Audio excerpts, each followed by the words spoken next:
السلام علیکم ناظرین، پروگرام فیکٹ فائنڈنگ کے ساتھ میں ہوں ساجد عمر گل۔ ناظرین، اپنے پروگرام میں ہم کوشش کرتے ہیں کہ ہر بار کچھ نئے موضوعات تلاش کیے جائیں، نئے سوالات اٹھائے جائیں، نئے جوابات سے آشنا ہوا جائے، نئی شخصیات سے ملا جائے۔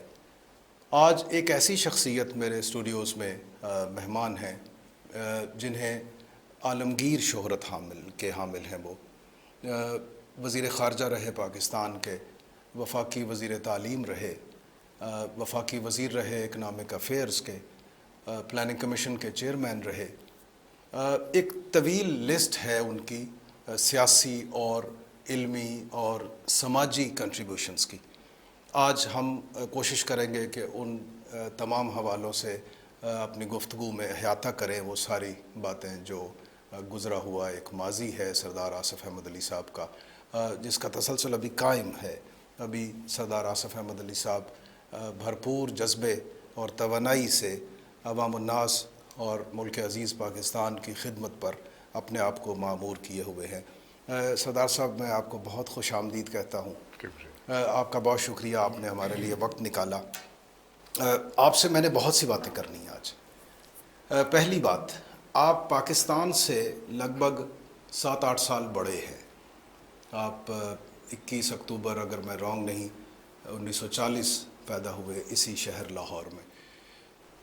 آپ نے پاکستان کا ماضی دیکھا، ماضی قریب دیکھا، حال دیکھ رہے ہیں، مستقبل پہ آپ کی نگاہ ہے۔ آپ مدبر سیاستدان ہیں، دانشور ہیں، صوفی طبع انسان ہیں، بہت سے حوالے ہیں آپ کے۔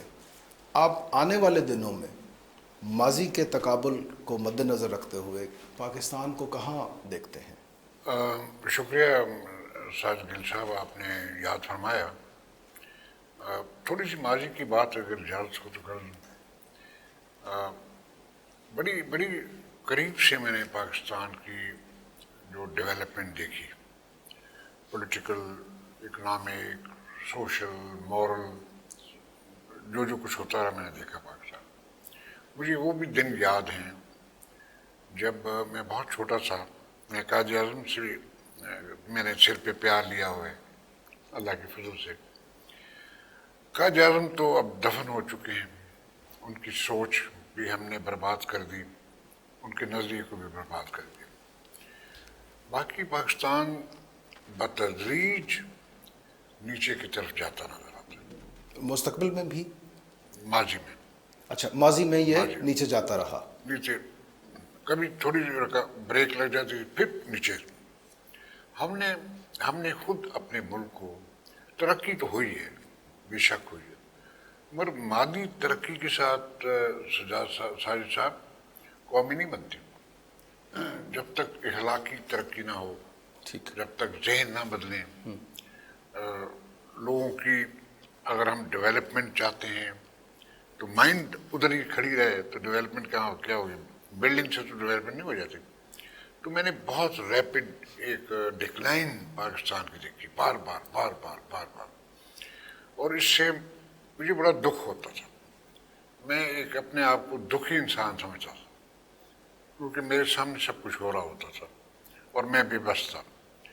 اس بے بسی میں میں چھوڑ کے آ گیا 2-3 بار، جب میں سے برداشت نہ ہوا۔ مگر یہ this is the story of Pakistan, decline. تو اب فیوچر کا فرما رہے ہیں۔ ایک اب امید مجھے نظر آئی ہے، اور وہ عمران خان کی شخصیت میں ہے، کیونکہ وہ ایک سیدھے آدمی ہیں، صاف بات کرتے ہیں، منہ پہ کرتے ہیں، ان کے بے داغ ہیں، پرسنل کرپشن نہیں ہے۔ سیاست میں تو کمپرومائز کرنے پڑتے ہیں، تو وہ انہیں مجبوراً کرنے پڑیں گے۔ اچھا، دیکھیں قائد اعظم نے مسلم لیگ جب بنائی تو پنجاب میں ساری یونینسٹ پارٹی ہوا کرتی تھی۔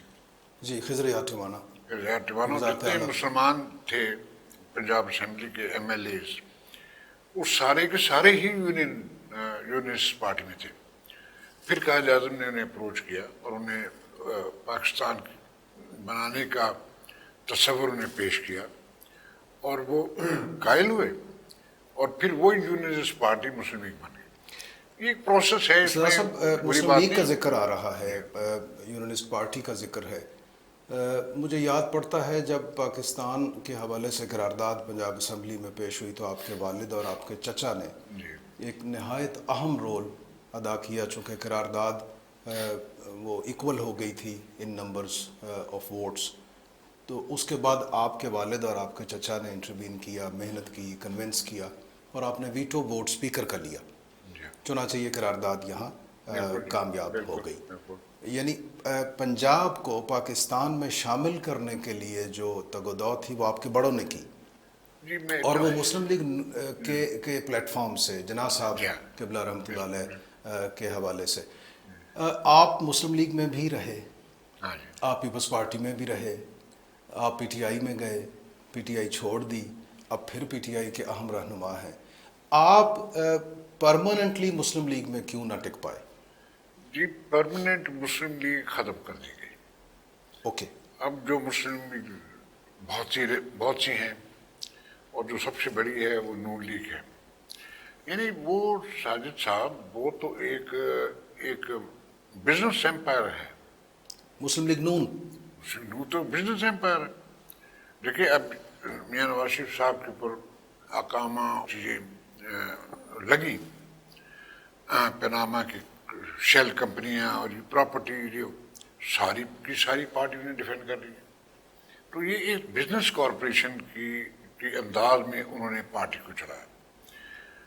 میں نہیں سمجھتا کہ وہ جو پہلی مسلم تھی اور جو یہ مسلم ہے ان میں اتنی سی ایک رتی بھر مناسبت نہیں ہے۔ یہ جو اتنی ساری مسلم لیگیں بنی، کس نے بنائی ہیں؟ یہ ان کے ذاتی اختلافات، لوگوں کا کلیش آف پرسنالٹیز، ایگو، انا۔ اس میں ڈکٹیٹرز کا بھی تو کوئی رول ہے نا، جی ہر ڈکٹیٹر کو ایک بالکل۔ مسلم لیگ درکار ہوتی ہے۔ وہ یہ تو مصیبت ہے کہ ہر دور میں ڈکٹیٹرز کی لانڈی بنی مسلم لیگ، بدنامی بھی اسی لیے زیادہ ہوئی۔ تو اس لیے میں نے پہلے ہی یہ بات کر دی آپ سے کہ مسلم لیگ تو قائد اعظم کے ساتھ ہی دفن ہو گئی تھی، کیونکہ وہ اس کے چند اصول تھے جس پہ وہ بنی تھی اور چلتی تھی۔ وہ جب اصول ختم ہوئے تو پھر پیچھے کیا رہے؟ یعنی مسلم لیگ بنانے والوں نے خود ہی جناح صاحب کی رخصتی کے بعد اس کو دفن کر دیا اپنے اعمال سے، آپ یہ فرما رہے ہیں۔ جی سردار صاحب، پیپلز پارٹی کا کیا احوال تھا؟ آپ تو وزیر خارجہ رہے بی بی کی کیبنٹ میں، اور بہت سی دیگر آپ کے پاس اہم عہدوں کی ذمہ داریاں تھیں، آپ بھٹو صاحب کے فین بھی تھے جوانی میں، آپ لیفٹ کی تحریک کا بھی حصہ رہے، جی۔ تو پیپلز پارٹی چھوڑنے کا باعث کیا تھا؟ میں نے جی پیپلز پارٹی جب تک محترمہ تھیں، ان کی ایک ویژن تھی، ان کی ایک پرسنالٹی تھی، ان کی ایک نالج تھی بے پناہ پاکستان کے بارے میں، ورلڈ افیئرس پہ، ان کے ساتھ کام کرنے کا بڑا لطف آیا مجھے، بہت مزہ آیا۔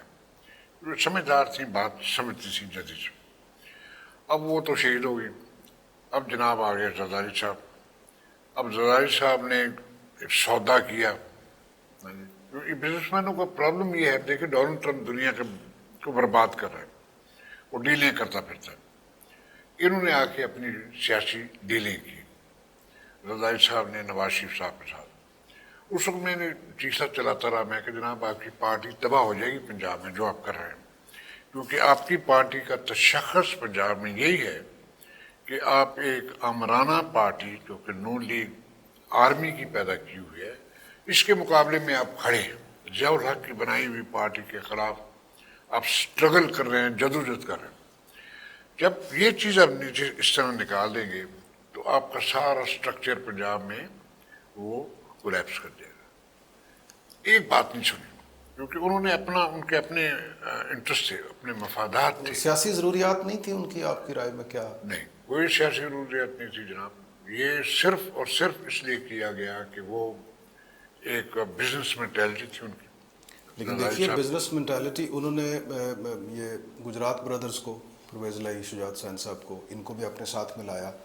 اب ان کی تو مخالفت شریف فیملی کے ساتھ بہت زیادہ بڑھ چکی تھی ان دنوں میں، تو اگر زرداری صاحب شریف فیملی کے ساتھ کوئی ڈیل کر رہے تھے تو ان کے مخالفین کو اپنے قریب کیوں لا رہے تھے، انہیں کیوں نواز رہے تھے؟ دیکھو انہیں نمبرز بھی چاہیے تھے۔ اچھا، نمبر گیم میں، نمبر گیم، ٹھیک۔ اور وہ ایک ہیجنگ دی بیٹس وہ کہتے ہیں وہ بھی تھا. اور یہ سب کچھ ہوا ہے کہ تم تمہارا پنجاب تمہارا، سندھ ہمارا، وفاق میں جو آ جائے. اس سے کیا بڑے بڑے نقصانات ہوئے سیاسی تناظر کے حوالے سے؟ پاکستان کے کیا نقصان ہوئے؟ جی دیکھیں، سب سے بڑا نقصان پاکستان کا یہ ہوا کہ ایک پیپلز پارٹی ایک قومی ورثہ تھی، ایک قومی ایک اثاثہ تھی، اور وہ سارے ملک میں تھی. پاکستان کی فیڈریشن کے لیے بڑا اہم یہ ضرورت تھی کہ پاکستان کی پولیٹیکل یونٹی رکھی جائے فیڈریشن کی. وہ زرداری صاحب نے برباد کر دی. وہ صرف اب سندھ کی حد تک محدود رہ گئی. یہ تباہی ہوئی ہے پاکستان کی. دیکھیں 1971 دیکھیں کیا ہوا. ادھر مجیب الرحمان تھا، ادھر ذوالفقار علی بھٹو تھا. کوئی ایسی پارٹی نہیں تھی جو ادھر بھی ہو اور ادھر بھی ہو. جب پولیٹیکل ڈویژن ہوگی پاکستان کی تو پھر جغرافیائی جو تقسیم ہے وہ تو ہونی تھی.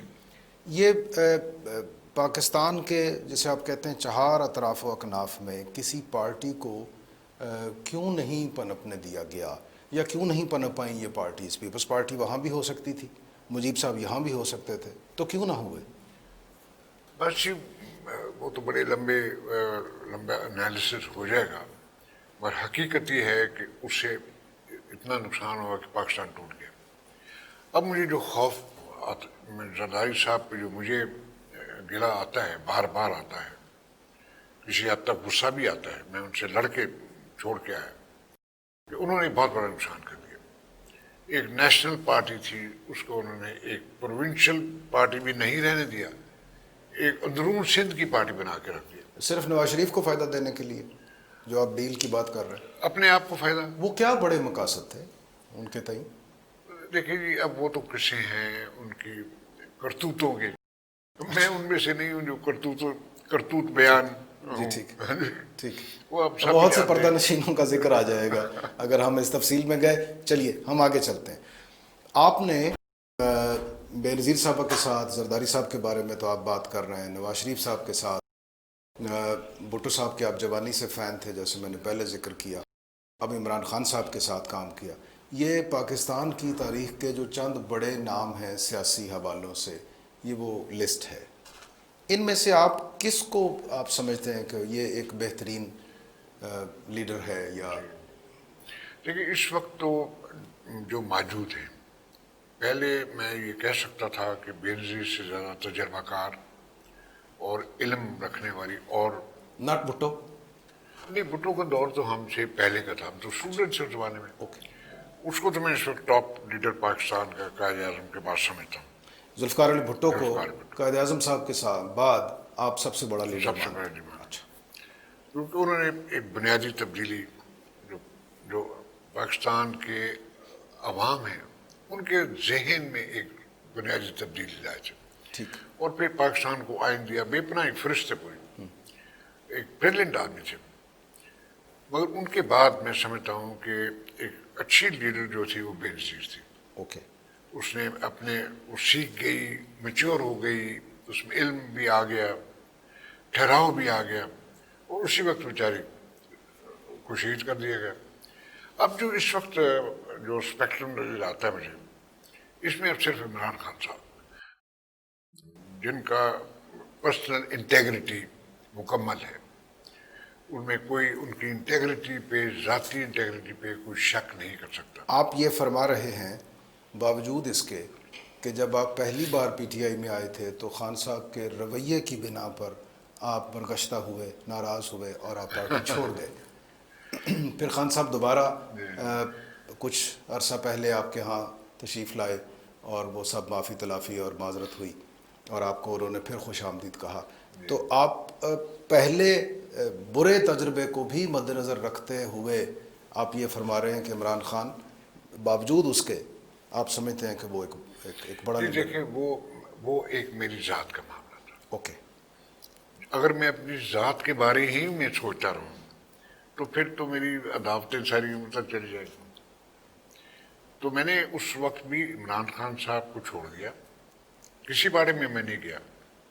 اور میں نے ہر دفعہ ایک ہی بات کی کہ وہ ان کا اور میرا ایک پرسنل معاملہ ہے، نیشنل لیول پہ وہی ایک لیڈر ہے. اوکے سب سے پہلے یہی کہا. اوکے وہ ہو گیا، حادثہ تھا، میاں خورشید قصوری صاحب، اور وہ ہمارا ایسا پرسنالٹی کلیش میں کوئی نہیں ان کے ساتھ، مگر انہوں نے شیئر کرنے کی کوشش نہیں کی میرے ساتھ. اگر وہ شیئر کرنے کا رکھتے جذبہ تو بڑی بات نہیں تھی، ہم سیٹوں کی ایڈجسٹمنٹ کر لیتے. انہوں نے مجھے آؤٹ کرنے کی کوشش کی. عمران خان صاحب نے یا خورشید قصوری صاحب؟ خورشید قصوری صاحب نے. حالانکہ آپ سٹنگ ایم این اے شپ چھوڑ کر پارٹی میں میں آیا آئے تھا، تھے جی ہاں. اور آپ خورشید قصوری صاحب کو ہی ہرا کے آئے تھے. جی ہاں. تو سیاست میں کوئی کسی کو پرماننٹلی آؤٹ نہیں کر سکتا. اب میاں خورشید صاحب اس بات سمجھنے سے قاصر تھے، دوست بھی ہے میرے، کہ آپ مجھے آرٹیفیشل طریقوں سے، مصنوعی طریقوں سے، کسی سازش اور انٹریگ سے مجھے ختم نہیں کر سکتے.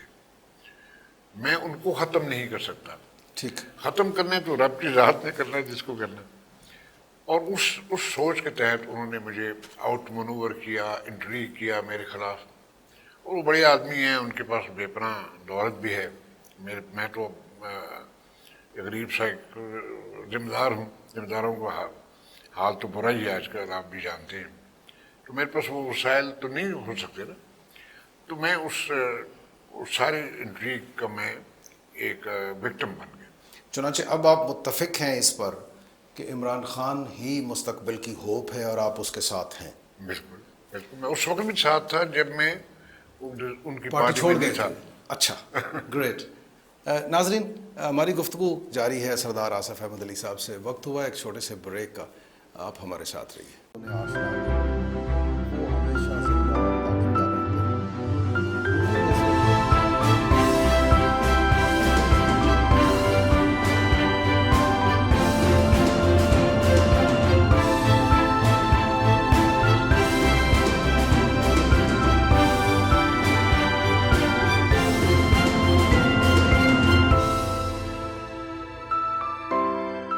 ناظرین، اے پی پی وی این ایس کے لاہور اسٹوڈیوز میں آپ کو دوبارہ خوش آمدید.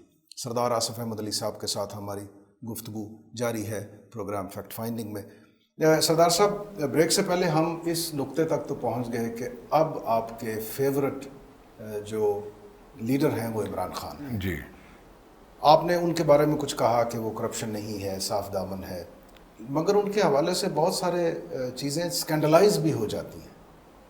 چلیے، ہم کہتے ہیں کہ ان کی ذات ہے، پرسنل ہے، اس سے کسی کا فائدہ نقصان نہیں ہے، کسی کا تعلق نہیں ہے، مگر بہت سی ایسی باتیں اور ہیں جو ہم جاننا چاہتے ہیں آپ سے. مثلاً لیڈر زبان کا پکا ہوتا ہے، سنا ہم نے، وعدے کا پکا ہوتا ہے، ارادے کا پکا ہوتا ہے. عمران خان صاحب کے ہاں ارادہ تو ہے، نظر آتا ہے کہ وہ بڑے پکے ارادے کے آدمی ہیں. وعدے کے حوالے سے آپ انہیں کیسا جانتے ہیں؟ دیکھیں جی، میں تو وہ جو یو ٹرن والی باتیں کی جاتی ہیں ان کے بارے نہیں، میں. دیکھیں، یو ٹرن ایک سیاست ایسی عجیب و غریب چیز ہے کہ اس میں ایک آپ فیصلہ کرتے ہیں، حالات بدل جاتے ہیں. ڈپلومیسی بھی ایسی چلتی ہے. اوکے. ڈپلومیسی میں بھی اگر آپ ریجڈ ہو جائیں، فلیکسیبل نہ ہوں، تو ملک کو بہت بڑا نقصان ہو سکتا ہے.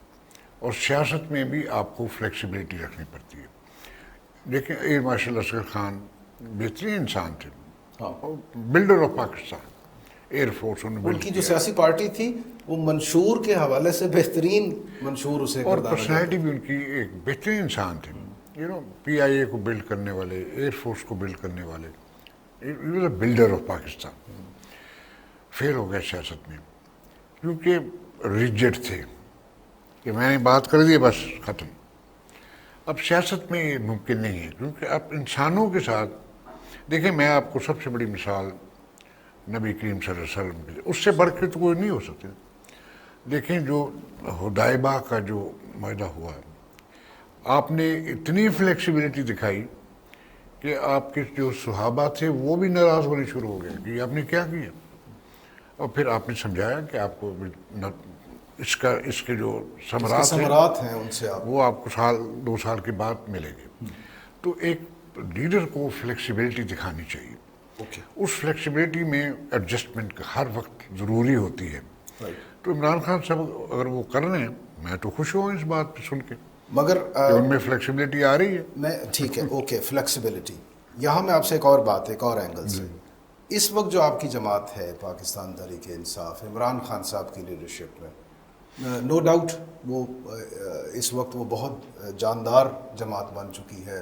بہت سے لوگوں کو ان سے بہت سی امیدیں ہیں اور لگ ایسے رہا ہے کہ مستقبل میں شاید عمران خان صاحب ہی کنٹری کو رن کریں گے. مگر فلیکسیبلٹی آدھی سے زیادہ پی ٹی آئی وہ پیپلز پارٹی کے لوگوں پہ ہے مشتمل اور آدھی سے زیادہ مسلم لیگ نون کے اس میں لوگ شامل ہیں. جو اوریجنل پی ٹی آئی ہے وہ کون سی ہے کہاں ہے وہ؟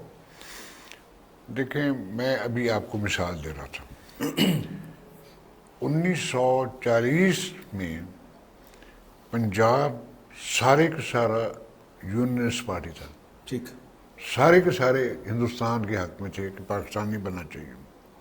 جب قائد اعظم تشریف لائے وہی لوگ سارے وہ پاکستان کے حق میں ہو گئے اور مسلم لیگ بن گئی. یہ تو ہوگا کیونکہ سیاست میں جو لوگ جن کا ٹیمپرمنٹ نہیں ہے سیاسی آ تو بہت سے جاتے ہیں ان کی کنٹریبیوشن بھی بہت ہوتی ہے 10 سال 20 سال جانیں ماری ہوتی ہیں انہوں نے.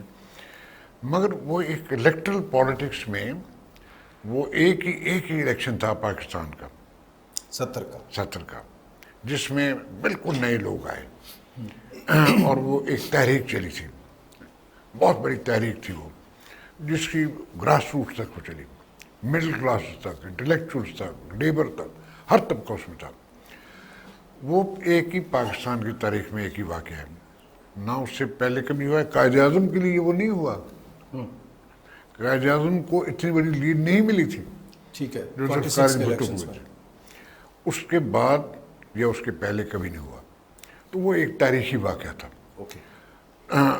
اس وقت میں سمجھتا ہوں کہ ایک چینج آئے گا مگر اس کی جو جس فورس کے ساتھ بھٹو صاحب کا جو چینج تھا اس کے پیچھے بیک گراؤنڈ پوری تھی اس فورس کے ساتھ نہ ہو تو چینج تو ضرور آئے گا انشاءاللہ.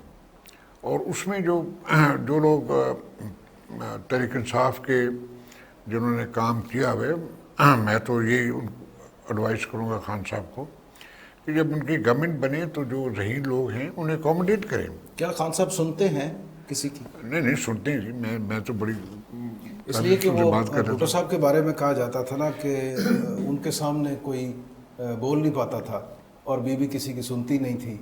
تو خان صاحب کہاں سٹینڈ کرتے ہیں آپ کی رائے میں؟ نہیں خان صاحب سن لیتے ہیں. اوکے مشاورت کے آدمی ہیں. مشاورت کرتے ہیں اور میں انر سرکل میں سے تو نہیں ہوں. میں نہ ان کی سینٹرل کمیٹی کے ممبر ہوں نہ ان کی جو کچھ ان کا سینٹر پہ ہے اس میں ممبر نہیں ہوں. میں نے خود ہی کہا تھا کہ جی میں کنارے پہ بیٹھوں گا بیک بینچر ہوں بعد میں دیکھی جائے گی. مگر جو مجھے اطلاع ملی ہے کہ ڈسکشن ہوتی ہے کہ بے پناہ اختلافات پہ بات کی جاتی ہے اور ایک ڈیموکریٹک کلچر موجود ہے. اوکے پیپلز پارٹی میں بھی ہے. اچھا بالکل ہے. زرداری صاحب کی موجودگی میں ان کی بی بی کی موجودگی میں بھی تھی زرداری صاحب کی موجودگی میں بھی تھی. اگر نہیں کہیں ہے تو پی ایم ایل این میں نے کوئی ایسا کلچر نہیں جمہوری کلچر نہیں ہے. اچھا وہ بادشاہت ہے. اوکے وہ تو نثار صاحب نے بھی کہا کہ 34 سالہ ہماری جو دوستانہ تعلقات ہیں اور جوائنٹ سٹرگل ہے اس میں پہلی بار میں نواز شریف صاحب کے چہرے پہ فرعونیت دیکھ رہا ہوں. یہ نثار صاحب نے کہا کچھ ہفتوں پہلے. سردار صاحب میں ذرا اب تھوڑا سا ہم موضوع کو آگے لے جاتے ہیں. آپ مختلف منسٹریز آپ کا ذمہ رہا اور دنیا بھر میں آپ کو ایک سکلڈ فارن منسٹر کے طور پر زیادہ آپ کی ستائش کی جاتی ہے. اور جن دنوں یو ایس ایس آر تھا اور ایک بڑی سختی کے دن تھے پاکستان رشیا تعلقات کے حوالے سے آپ نے ایک بریک تھرو کیا. آپ کو آنریری سٹیزن شپ بھی 6-7 اسٹیٹس کی طرف سے دی گئی چونکہ آپ وہاں گئے آپ نے آئس بریکنگ کی آپ نے کچھ تعلقات بہتر کرنے کے لیے بنیادی کردار ادا کیا جیسے ذوالفقار علی بھٹو نے چائنا کا بریک تھرو کرایا تھا دوستی کے حوالے سے.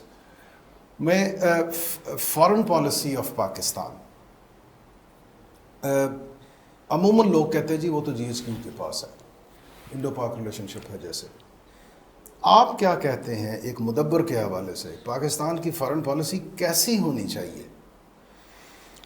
دیکھیں فارن پالیسی تو وہی ہونی چاہیے جس سے سب سے پہلی بات ہے کہ سفارتکاری کے ذریعے اب جنگ سے بچیں، اوکے، جنگ سے بچیں، سیکورٹی اپنی انشور کریں، رائٹ. وہ سفارتکاری کے ساتھ. دوسرا اس کا پہلو یہ ہے کہ آپ کے جو مفادات ہیں ملک کے، جو بہت اہم ترین مفادات ہیں، ان کو پروٹیکٹ کریں. مثلا پاکستان کے کیا مفادات ہیں عالمی سطح پر اس وقت؟ عالمی دیکھیں نا، ہماری اکانومی کی اوکے، ضرورت ہے، انرجی کی ریکوائرمنٹ ہے، پانی کا ہمارا ایشو ہے، اور پھر جو ہمارے لانگ ٹرم مفادات ہیں. کشمیر کی ہماری کمٹمنٹ ہے، کشمیر کے عوام کو، پاکستان کے عوام کی کمٹمنٹ ہے، یہ جی ایچ کیو کی نہیں ہے، ہم سب کی کمٹمنٹ ہے. اسی کمٹمنٹ کی وجہ سے آج وہ بچے جو سے ہیں اپنی جانیں دے رہے ہیں، سری مسلسل دیے نگر جا رہے جانے دے رہے ہیں، پیلس لگ رہی ہیں، پیلٹ گن، نابینا ہو رہے ہیں. وہ ہماری ایک نیشنل کمٹمنٹ ہے. انڈیا کے خلاف کچھ جنگ کرنا ہماری نیشنل کمٹمنٹ نہیں ہے، کوئی بھی نہیں چاہتا. انڈیا کے ساتھ اچھے تعلقات بنانا وہ بھی ہماری کمٹمنٹ ہے، ہم چاہتے ہیں اچھا، کہ ہمارے اچھا نیبر ہے، ایک ہی خطہ رہا ہے ہزاروں سالوں سے. مگر اس میں ہمیں جب تک کشمیر حل نہیں ہوتا، یہ پانی کا مسئلہ حل نہیں ہوتا، تو آپ کیا فرینڈ شپ کیا کریں گے؟ سرنڈر کریں گے نا. سردار صاحب پانی کا ذکر آ گیا ہے. یہ سندھ طاس معاہدہ جب ہوا تو تاریخ کا میں اسٹوڈنٹ ہوں، مجھے یاد پڑتا ہے مادر ملت محترمہ فاطمہ جناح نے جلسوں میں کہا کہ یہ جرنیل نے پانی بیچ دیا ہے. پانی کا مسئلہ آج کا تازہ مسئلہ نہیں ہے، یہ تو اس کی بڑا ڈیپ روٹڈ ایشوز ہیں. جو ہمارا معاہدہ تھا ورلڈ بینک اس کا گارنٹر تھا، ہم نے اپنے فائدے کے لیے نہ ڈیمز بنائے، نہ جو واٹر ریزروائرز تھیں ان کا کوئی ہم نے اس طرف توجہ ہی نہیں دی، اور اسی معاہدے کے تحت انڈیا یہ کام کرتا رہا. آج اس کی سپریمیسی ہے، تو قصور تو ہمارا ہے اس میں. آپ کی کیا رائے؟ میں اتفاق کرتا ہوں آپ سے. مجھے لگتا ہے یہ ہے ساجد صاحب، بڑے دکھ اور درد سے میں یہ بات کر رہا ہوں کہ پاکستان کی نیشنل ڈیولپمنٹ اور نیشنل انٹرسٹ کو سیبوٹاج کیا گیا. کنہوں نے؟ سیبوٹاج کیا گیا ہے، ہندوستان نے کیا، اچھا، اور ہمارے اندر سے لوگ ہندوستان کے ساتھ کنیکٹڈ تھے. مثلاً کون سے؟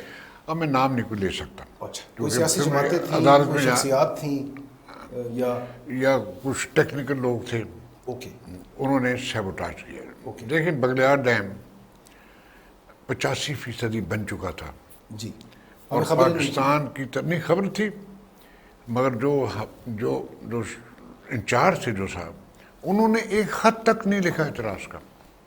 یہ میرے خیال ہے واٹر کمیشن تھے ان دنوں، جماعت علی شاہ. ایک خط تک نہیں لکھا.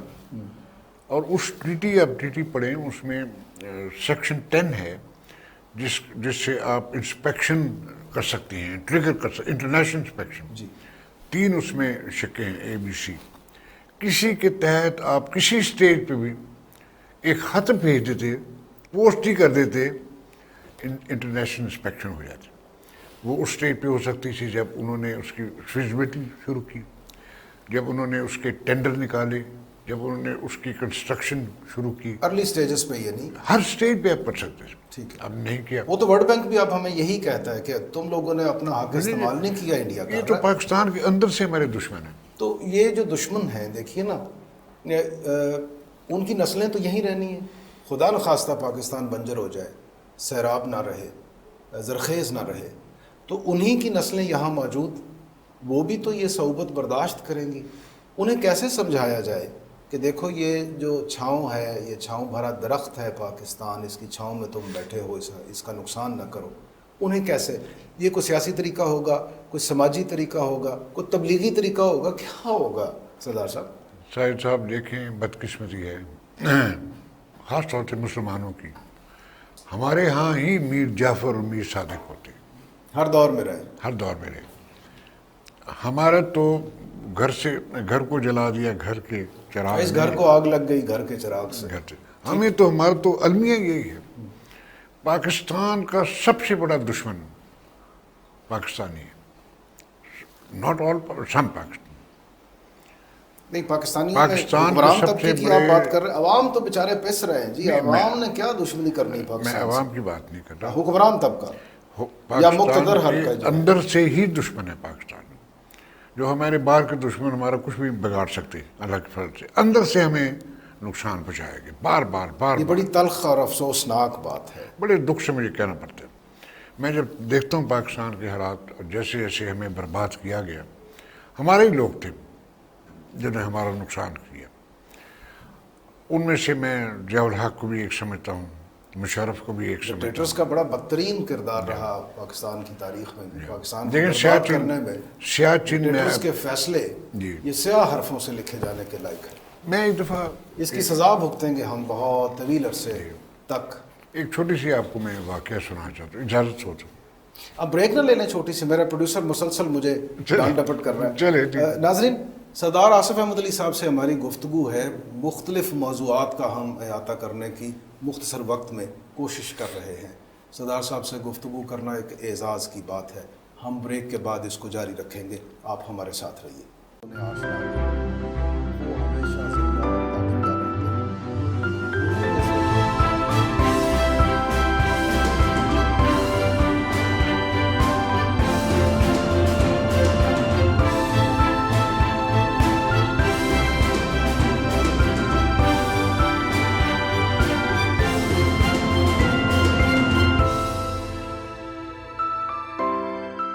جی ویلکم بیک ناظرین. پاکستان کی تاریخ میں ضیاء الحق صاحب کے جو دور حکومت ہے، دور جبر ہے، دور اقتدار تھا جو ان کا، وہ کبھی منہا نہیں ہوگا.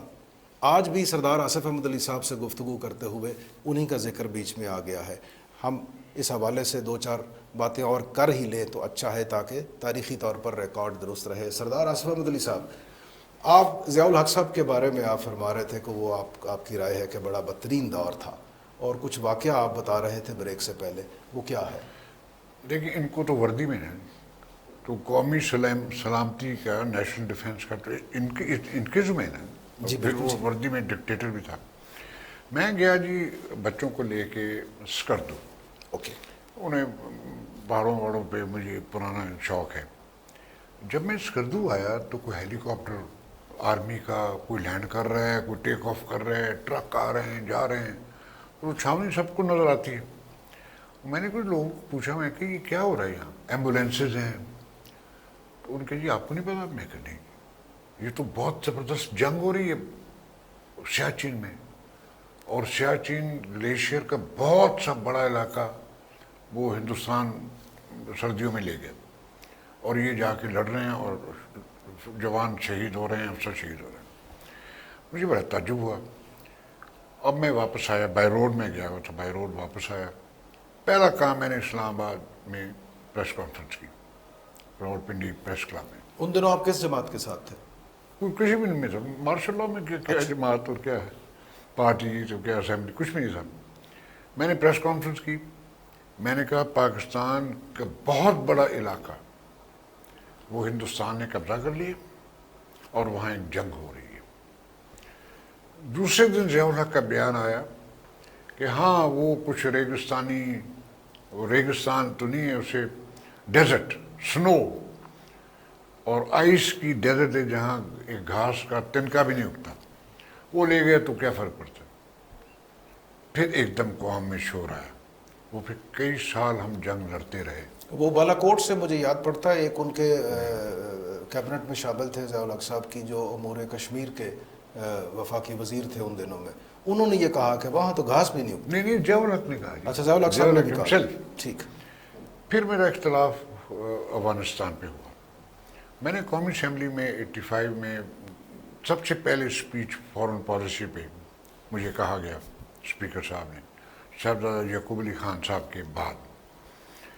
میں نے کہا جو پاکستان کر رہے ہیں آج، رشیا نے یہاں نہیں آنا تھا، یہ جھوٹ بولا گیا ہمارے ساتھ، اور نہ یہ اسلام کی جنگ ہے، یہ پاور پلے ہے اور اس میں رشیا کو تھریٹ ہے ان کی ریپبلکس کو کہ CIA افغانستان کو استعمال کر رہے ہیں، اس لیے رشیا وہاں ہے، اور ہم کسی اور کی جنگ میں ملوث ہو رہے ہیں۔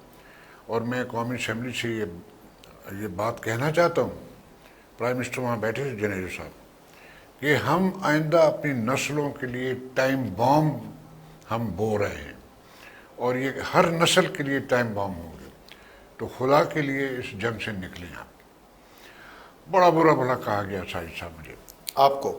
نوائے وقت میں اداری، ہر اخبار میں میرے خلاف ایڈیٹوریل نکلے، اینٹی نیشنل، ٹریٹر تو مجھے کہہ نہیں سکتے تھے کیونکہ ہم تو پاکستان بنانے والے تھے، میڈیا کو بھی پتہ ہے اس بات کا، اینٹی نیشنل تک مجھے کہا انہوں نے۔ اب دیکھیں کتنے سال ہو چکے، ہم سزا بھگت رہے ہیں تاحال۔ 90,000 ہمارے لوگ شہید ہو چکے، میں نے دیکھیے جان نہیں چھوٹی۔ شروع میں ذکر کیا کہ رشیا جو اولین لوگ گئے ہمارے سیاسی حوالوں سے، ان میں سے آپ ایک ہیں۔ آپ نے وہ بریک تھرو کیا، آئس بریکنگ کی، آپ نے ریلیشن شپ ڈیولپ کرنے کی کوشش کی۔ اگر وہ تسلسل قائم رہتا تو اس خطے میں چائنا، پاکستان، افغانستان، رشیا، ایران، ممکنہ حد تک بھارت، یہ کوئی کسی کنسنسس پہ ہوتے۔ اور ڈونلڈ ٹرمپ صاحب آج جو کچھ کر رہے ہیں امریکی ایک صدر کے طور پر، وہ شاید دنیا بھر میں ایسا وہ فاشسٹ اپنا سلسلہ کار چلا نہ پاتے اگر ہم مضبوط ہوتے۔ یہ پورا خطہ، یہ پورا ساؤتھ ایشیا اگر ہوتا تو وہ ریلیشن شپ سے ہی ہونا تھا، لڑائیوں جنگوں سے تو ممکن ہی نہیں ہے۔ تو یہ تو طے ہے، تاریخ نے یہ لکھ دیا کہ یہ غلط فیصلے تھے۔ اب مجھے یہ بتائیے سردار صاحب، ان تمام برے تجربات اور اچھے اسباق کو مد نظر رکھتے ہوئے آپ فیوچر کے لیے کیا آپ رائے دیتے ہیں کہ ہمیں اب کیا کرنا چاہیے اور کیا نہیں کرنا چاہیے؟ ترجیحات کیا ہوں ہماری؟ دیکھیں، یہ تو بہت بڑا سوال آپ نے پوچھ لیا۔ میں ایک بڑی اس کا مختصر بنیادی پلرز ہیں آپ جواب دیتا ہوں۔ رہنما اصول۔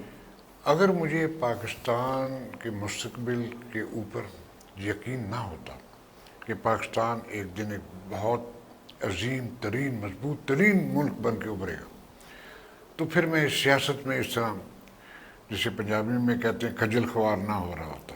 اچھا، اسی لیے یہی ایک امید ہے جس امید سے ہم پاکستان کے لیے کام کر رہے ہیں۔ میری عمر میں مجھے کیا ضرورت ہے الیکشن لڑنے کی؟ صرف ایک یہ، آپ کو 6 بار رہے پارلیمنٹ کے ہاں جی، میرا وزیر 10 سال رہا، صرف ایک امید ہے کہ شاید، مجھے لگ رہا ہے، مجھے فیل ہو رہا ہے میرے اندر سے، اچھا، میری روح مجھے کہہ رہی ہے کہ شاید اب وقت آ گیا پاکستان کی تبدیل ہونے کا، اوکے، شاید اب وقت آ گیا۔ وہ کیسے آپ اس کے کیا آپ دیکھ رہے ایک نیا ہیں؟ لیڈر نشانیاں آیا، کیا ہیں؟ ایک نیا لیڈر ایک سامنے آیا۔ اوکے، ایک ہو گیا، ہمارا معاشرہ ایک لیڈر سے بنتا ہے، آلرائٹ، وہ موومنٹ بناتے ہیں، اس سے بنتا ہے۔ عام بھیڑ بکریاں تو نہیں ہیں کہیں؟ کسی حد تک ہم ہیں، ساؤتھ ایشیا کے ہم لوگ، لگ جاتے ہیں پیچھے کسی نہ کسی۔ سارا ساؤتھ ایشیا۔ اوکے، بس چلے، اب جو جیسے بھی ہے، ایک اب شخص ایک جنون رکھنے والا، اور سچ پوچھے یہ عمران خان جنونی آدمی ہے، مجھے اس میں وہ آنکھوں میں، اس کی آنکھوں میں وہ جنون نظر آیا پاکستان کے لیے، شاید یہ ٹھیک کر دے۔ لیکن دیکھیے نا، وہ تو لیڈر ہے۔ مجھے آپ یہ فرمائیے کہ جو ہم عوام ہیں، ہمارے بھی تو فرائض ہیں کہ نہیں؟ ہمارا بھی یہ ملک ہے، لیڈر اپنا کام کرے، عوام کیا کرے؟ آپ فرما رہے ہیں کہ لیڈر تو مل گیا ہے، امکان ہے، ایک امید ہے، عوام کے لیے کیا ہو؟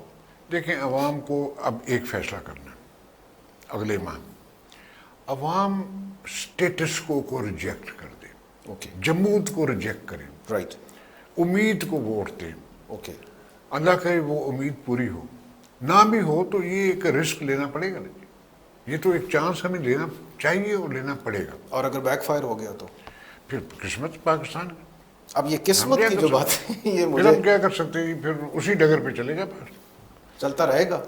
اگر چلتا خدا رہے گا خواستہ یہ امید بر نہ آئی تو آپ سمجھتے ہیں کہ پاکستان مزید چل پائے گا؟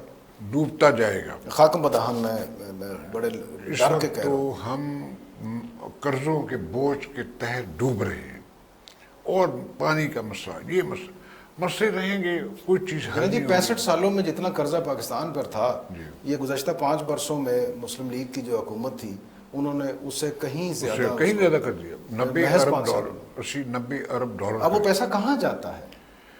اب دیکھ رہے ہیں، وہ نظر آتا ہے آپ کو کچھ میں تو آپ سے ہماری پوچھ رہا ہوں، زندگی میں آپ کوئی تبدیلی آئی؟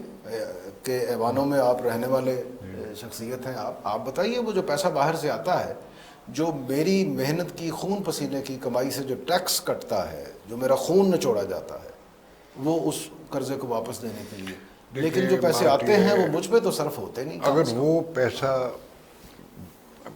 ڈیموں پہ لگ جاتا، بادشاہ دیامی ڈیم پہ لگا دیتے، وہ پیسہ پنجاب میں اریگیشن سسٹم کو ٹھیک کرنے میں لگا دیتے، وہ پیسہ ہسپتالوں اور اسکولوں پہ لگا دیتے، تو یہ ملک تبدیل ہو جاتا۔ یہ جو سڑکیں بنی، یہ جو یہ کس کو فائدہ؟ کار والوں کو۔ کار والے تو 1% بھی نہیں ہیں پاکستان میں، 99% لوگ ہیں جن کو نہ کار سے کوئی واسطہ ہے، نہ موٹر سائیکل۔ تو کیا ہم یہ کہہ سکتے ہیں کہ پاکستان کے محفوظ مستقبل کے لیے جو امکانات ہیں ان میں سے ایک پانی کا مسئلہ بھی ہے؟ بہت اسے شدت کا مسئلہ ہے۔ ترجیحاً ہمیں اس کو حل کرنا چاہیے۔ اس کی تو آپ کی پارٹی کے پاس منشور میں کوئی ایسی باتیں ہیں کہ آپ تعمیر کریں گے، ڈیمز، ریزروائرز بنائیں گے؟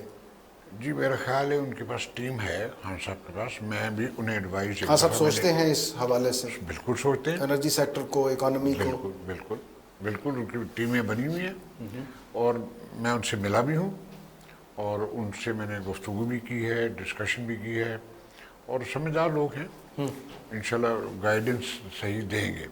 اوکے، ضرورت اس عمر کی ہے کہ اوپر جو بیٹھا ہوا ہے وہ ڈنڈے کے ساتھ کام کر رہا ہے پاکستان کے لیے۔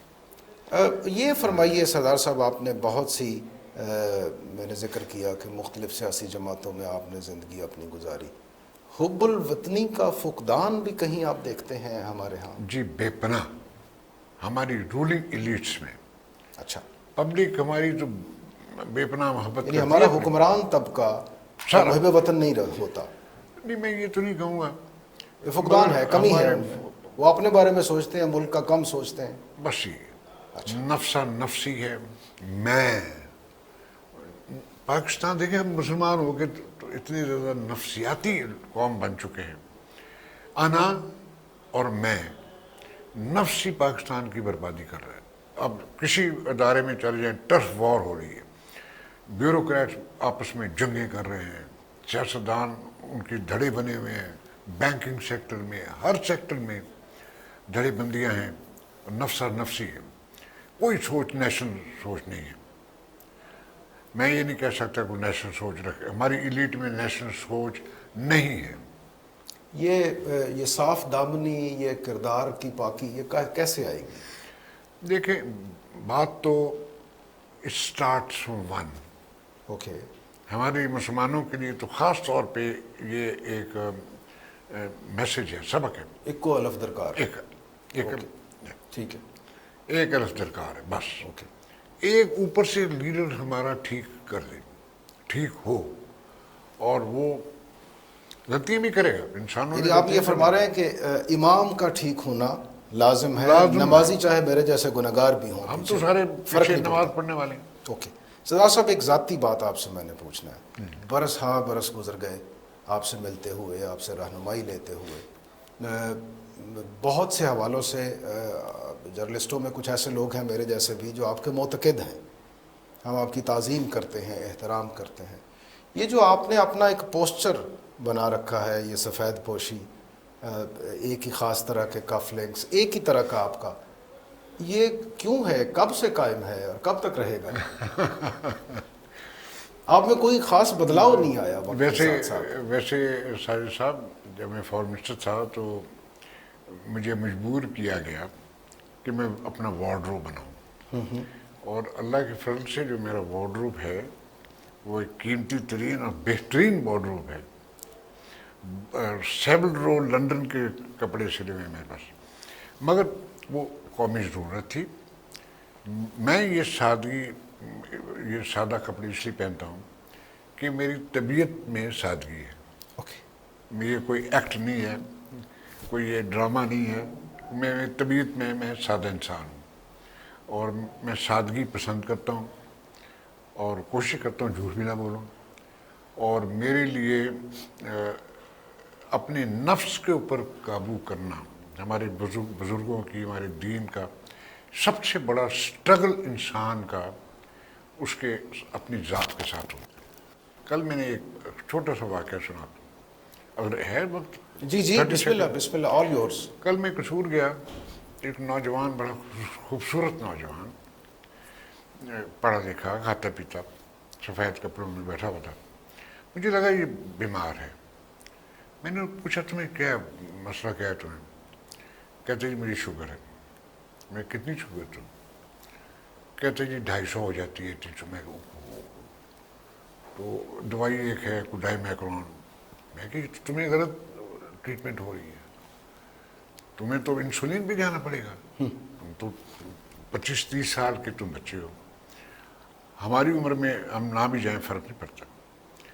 تو ان کے لیے کچھ نہیں فرق پڑتا، میں وہ کریلوں کا پانی پی لوں گا یہ۔ میں کہ میری بات سنو، یہ جسم کا حفاظت کرنا، اس کی کیئر کرنا، یہ اللہ تعالیٰ کا حکم ہے۔ میں کہ ایک اور بات سن لو، ہم یہاں سے نہیں ہیں، ہم کہیں اور سے ہیں اور کہیں اور چلے جانا ہے۔ یہ جسم ہماری سرا ہے، یہ ہوٹل ہے جہاں ہم رہائش پذیر ہیں، اس کمرے میں ہم رہ رہے ہیں، یہ جسم کے کمرے میں ہمیں چلے جانا ہے۔ تو اس کمرے میں تم گندگی برداشت کرو، اللہ کا اسی لیے حکم ہے کہ صفائی کا اور اپنے جسم کا تحفظ کرنا، اس کی کیئر کرنی، یہ اللہ تعالیٰ کا حکم ہے، اس کی امانت ہے۔ ونڈرفل۔ وہ بچے کو سمجھ آ گئی بات، وہ کہتا ہے جی اچھا جی میں ڈاکٹر کو چلے جانا، پھر لاہور کے کسی ڈاکٹر پہ میں۔ یعنی آپ فرما رہے ہیں کہ اپنی صحت کا، اپنے جسم کا خیال رکھنا، صفائی ستھرائی رکھنا، بالکل یہ ایک خدائی حکم ہے۔ حکم ہے یہ۔ اب صورت یہ ہے سردار صاحب، اگر اس جسم کی حفاظت کرنا، صحت کا خیال رکھنا، چونکہ اس کا عطیہ ہے، اس کی نعمت ہے، اس کے بارے میں یہ احکامات ہیں، تو جس مٹی میں ہم پیدا ہوئے سردار صاحب، جو ہمارا ملک ہے، جو ہماری سلطنت ہے، ہمارا گھر ہے، ہماری چھاؤں ہے، اس کی حفاظت، اس کی دیکھ ریکھ کے لیے بھی تو بہت سے احکامات ہوں گے خدا کی طرف سے، کچھ ہماری ذمہ داریاں تو ہوں گی، آپ سمجھتے جی ہیں؟ بالکل، اس کے لیے تو ہمیں اپنا خون اس کی بھی دینا پوچھ پڑے، ہوگی، خون بھی دینا پڑے گا۔ اس کی پوچھ ہوگی ہمیں کہ جہاں تمہیں میں نے پیدا کیا تھا اس کے۔ تم نے کیا کیا؟ او ونڈرفل۔ سردار صاحب، ہماری خواہش ہے کہ ہم ایک اور نشست آپ کے ساتھ کریں، بسم اللہ جی۔ اس لیے کہ ہم چاہتے ہوئے بھی احاطہ نہیں کر پائے بہت سی باتوں کا۔ ناظرین، پروگرام کا پہلا حصہ وقت کی قید کی بنا پر میں یہاں ختم کر رہا ہوں۔ اس نشست میں ہم نے بہت سے امور پہ گفتگو کی ہے۔ آخر میں ایک بات میں آپ کے گوش گزار کرتا چلا جاؤں، یہ جو سردار آصف احمد علی صاحب کے ہاں ایک مختلف پن ہے نا، شاید اس کی ایک وجہ یہ ہے کہ سردار صاحب دانشور ہیں، مدبر ہیں، سیاستدان ہیں، پینٹر ہیں، رائٹر ہیں، ان کے بہت سارے حوالے ہیں، مگر ایک حوالہ جو ہمارے ناظرین کے لیے میں آپ کے سامنے رکھ رہا ہوں۔ قبرص میں شیخ ناظم رحمۃ اللہ علیہ سلسلہ نقشبند کے ایک بہت بڑے بزرگ گزرے، سردار آصف احمد علی صاحب ان سے براہ راست بیعت بھی ہیں، فیض یافتہ ہیں۔ چنانچہ وہ جو ایک روحانی تسلسل ہے صوفیاء اور درویشوں کا، اس کی وہ جو رمق، اس کی جو چمک سردار آصف احمد علی صاحب کے ہاں دکھائی دیتی ہے، اس کی وجہ یہی ہے کہ ایک مرد قلندر سے انہوں نے بہت سی رہنمائی پائی، بہت سا فیض پایا، اور وہ اس ساری تربیت کو اپنے وطن عزیز پاکستان کی فلاح و بہبود کے لیے بھی صرف کرتے ہیں، اپنی ذات سے آگے بڑھ کر۔ اپنے آپ کو صحیح کرنا یہ بھی ایک بہت بڑا کام ہے، مگر آپ جہاں ہیں اس کے ارد گرد کو بھی آپ نے اصلاح یافتہ بنانے کے لیے تگ و دو کرنا، سردار صاحب کہتے ہیں کہ یہ خدائی احکامات میں شامل ہے۔ ناظرین، پروگرام کا پہلا حصہ میں یہاں ختم کرتا ہوں، اور آپ سے ملاقات ہوگی اسی پروگرام، اسی شخصیت کے ساتھ، ایسی ہی گفتگو اگلے حصے میں۔